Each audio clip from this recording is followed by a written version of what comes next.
"You're paranoid," she laughed when I asked who he was. A week later, I handed her their hotel receipt, wrapped in a gift box, as her birthday present. Things are about to get messy. Hit subscribe now so you don't miss stories that'll leave you speechless every time.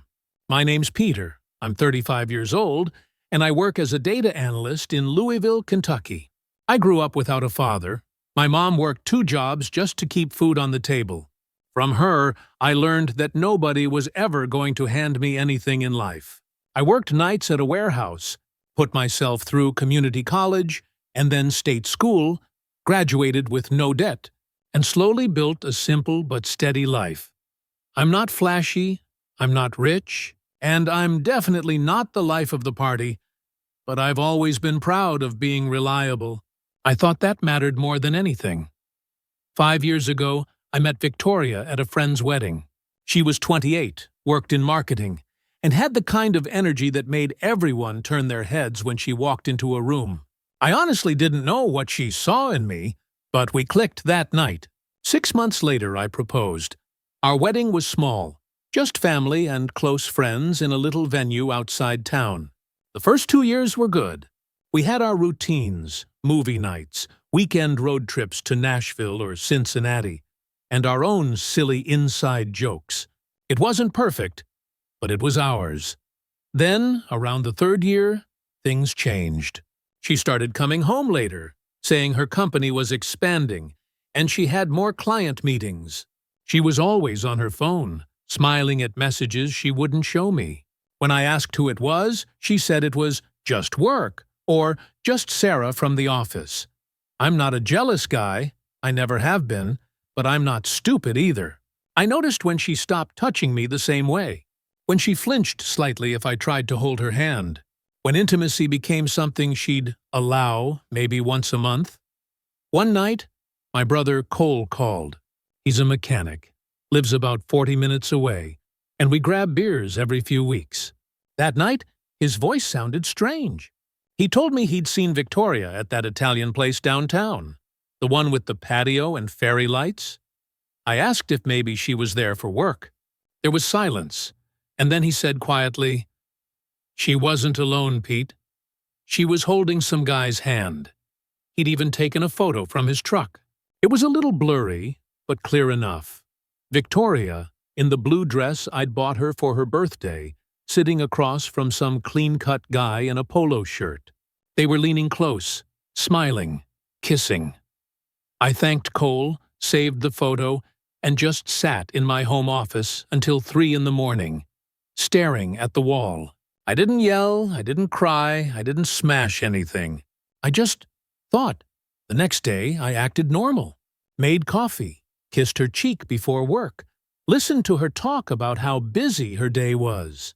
Inside, I was numb. That weekend, I did some digging, checked our phone bill online.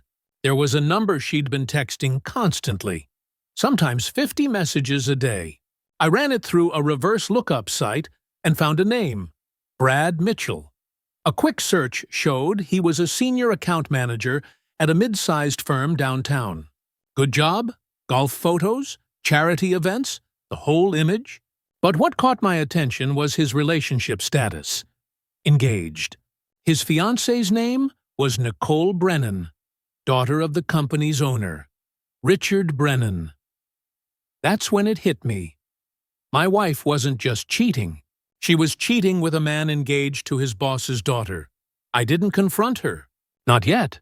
I watched quietly. She started dressing nicer before meetings. There were new restaurant charges on our joint card, places I'd never been. One night, she came home at 11 p.m., smelling faintly of cologne that wasn't mine. 2 weeks later, she surprised me with a strange request. She said she wanted to test our trust, that maybe I'd been distant, and she needed to know we were solid. Her test was that she wanted to introduce me to an old friend she used to date. We'd all grab drinks together just to see if I got jealous. I stared at her, trying to read her face. I knew what this was, a setup, a twisted way to flip the script, so if I reacted, I'd be the insecure husband. I smiled and said, Sure, let's do it. The shock in her eyes was almost worth it. The next Friday night, we drove downtown to a cocktail bar called the Velvet Room. The kind of place with low lighting, jazz playing softly, and overpriced drinks served in fancy glasses. Victoria wore a deep red dress and heels that made her almost my height. She looked incredible, but there was something off in how she smiled at herself in the mirror before we left, like she wasn't trying to impress me. We sat at a booth near the back. I ordered a beer. She got a martini. A few minutes later, he walked in, tall, athletic, slick hair. Exactly the type of guy she used to say she grew out of. He waved and came over with that confident half-smile guys like that are born with. "Peter, this is Brad," she said casually. I nearly laughed. The same name I'd found on the phone bill. He shook my hand firmly, like he was marking territory. "Good to finally meet the husband I've heard so much about," he said. I smiled politely. "Yeah, I've heard a bit about you too." The three of us talked for about 20 minutes. Or rather, they talked about mutual friends, marketing campaigns, old college stories. I sipped my beer and studied his body language, the way he leaned closer, the small glances they exchanged, the slight tremor in her hand when she touched her glass. I could see it all. Then came the moment that changed everything. While she was in the restroom, I looked Brad straight in the eyes and said, quietly but calmly, "Does your fiancé know about this?" His face froze. He blinked twice and the confident grin disappeared. "What are you talking about?" "I think you know." Victoria came back just then, and the way he looked at her told me everything I needed to know. He wasn't just her friend when we got home that night. She was oddly cheerful. "See," she said. "You didn't get jealous. Maybe we're fine after all." I nodded, kissed her forehead, and said softly, "Yeah, we're fine." But that night, after she fell asleep, I started planning. Over the next few weeks, I quietly gathered everything. Screenshots of messages, phone logs, photos, bank transactions. I even set up a dummy LinkedIn profile and added Brad's fiancée, Nicole. She accepted, and I spent days scrolling through her posts. Wedding countdowns, dress fittings, engagement photos. She was planning their big day for the fall. I felt disgusted for her. She had no idea. Then one day, Victoria left her phone at home while rushing to a meeting. I opened it, hands shaking. There it was. Messages from Brad. "Brad, you looked amazing last night. I can't stop thinking about you." Victoria, "You better behave tonight. You have your angel fiancé to impress." Brad, "You're the one I actually want." Victoria, "Then prove it." That was enough for me. I printed everything. The texts, the photos, the timeline. I put it in a neat folder. Not for revenge, for clarity. The next evening, I sent a short, polite message from a fake email account to Nicole Brennan. "Hi, Nicole. I'm sorry to contact you like this, but I think you deserve to know who you're marrying. Everything you'll need to understand is in the attached file." I attached the folder, hit send, and turned off my laptop. I didn't tell Victoria anything. I just waited. 3 days later, Brad's name vanished from her messages. No more late meetings. She was suddenly home every evening, making dinner, being affectionate again. It was like watching someone desperately patch a sinking ship, smiling while water filled the cabin. Then, one night, she broke down crying on the couch. She said Brad's engagement had suddenly ended and that he'd ghosted her. She acted heartbroken, as if she were the victim. I held her, silent. Inside, I felt nothing but an odd kind of peace. But I wasn't done yet, because what she didn't know was that Nicole wasn't the only one who got that email. I'd sent it to Richard Brennan, Brad's boss. 2 days later, I woke up to the sound of Victoria pacing in the living room. She was on the phone, her voice shaking. "I don't know what happened, Brad. Richard suspended you? Why?" I lay still in bed, listening. She didn't know I'd already seen the LinkedIn post that morning. Nicole had publicly called off the engagement, tagging Brad in a long post about betrayal and hidden lies. It had thousands of reactions already.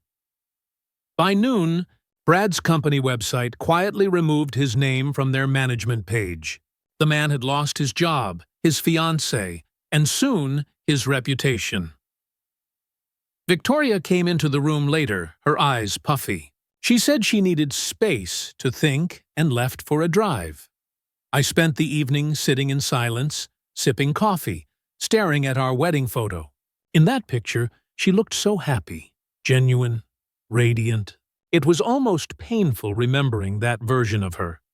When she returned, her tone had changed completely. She wasn't angry anymore. She was scared. "Peter," she said softly, "someone sent Brad's fiancé everything we texted. I don't know how they got it, but now it's over. It's really over."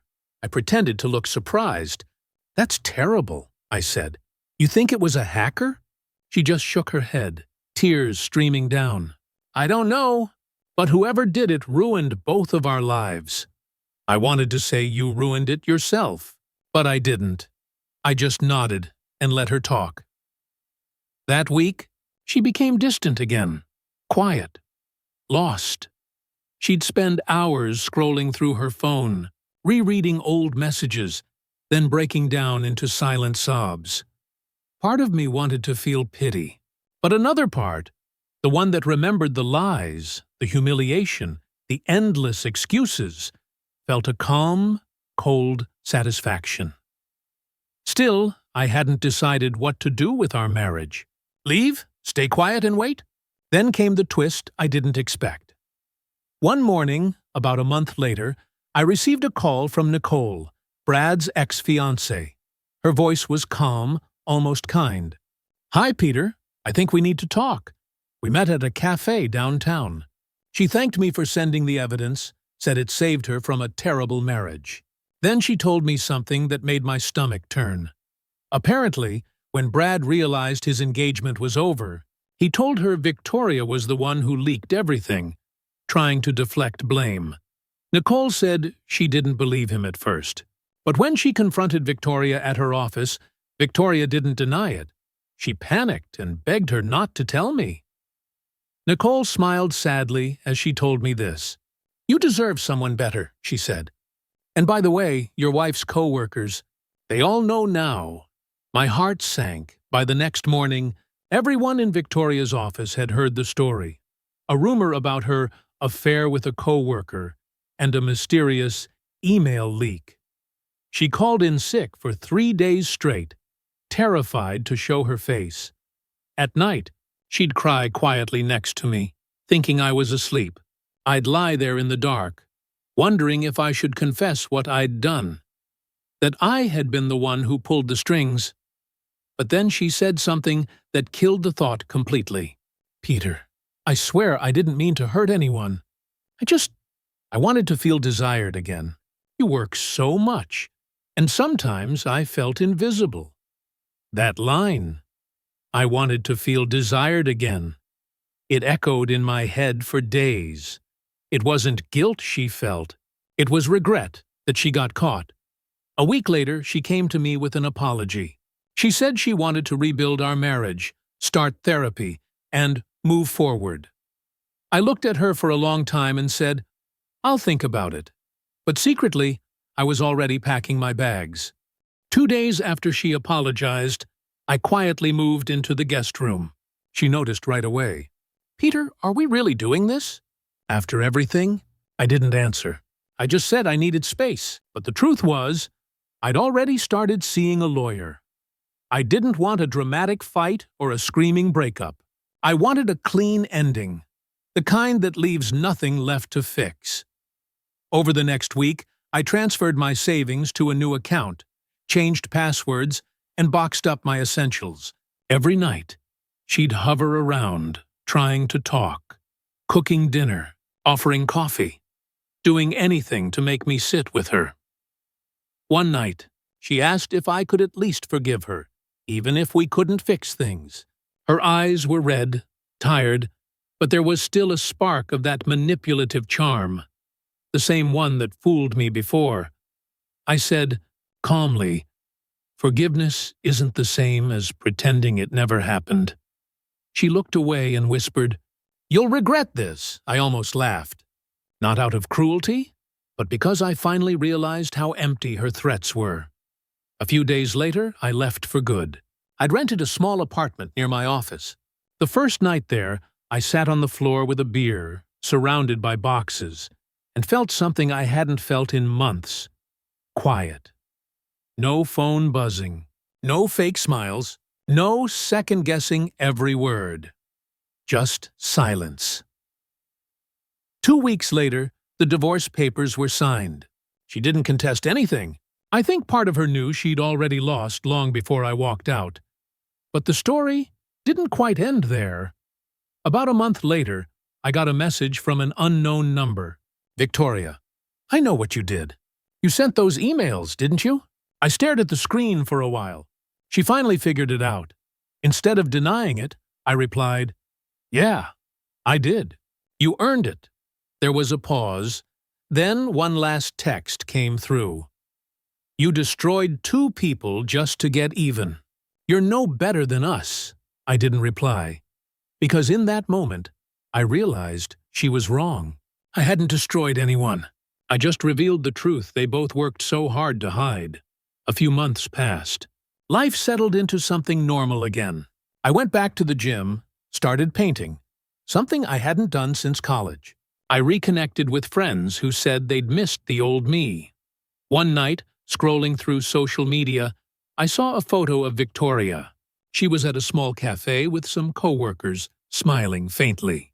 No ring, no Brad, no pretending. And weirdly, I didn't feel hate. I just felt done. That's the thing about revenge. When it's finally over, you don't feel powerful. You just feel free. Almost a year later, I got a handwritten letter in the mail. No return address, but I recognized her handwriting immediately. It said, "Peter, I know you'll probably throw this away, but I wanted you to know I'm sorry. Truly sorry. Not because I got caught, but because you didn't deserve what I did. You were a good man. I hope someday someone loves you the way I should have." I didn't throw it away. I just folded it neatly, put it back in the envelope, and slipped it into a box labeled "Past Life." Then I locked the box, placed it in the back of my closet, and never opened it again. Because the truth is, sometimes closure isn't a conversation. It's simply deciding not to go back. Top Reddit comments say things like, "He didn't take revenge, he just gave karma a little nudge. She really thought she was untouchable until it all fell apart. That email twist was chef's kiss."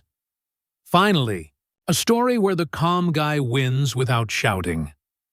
Closure doesn't need an apology. This was perfect. Hope you enjoyed the video.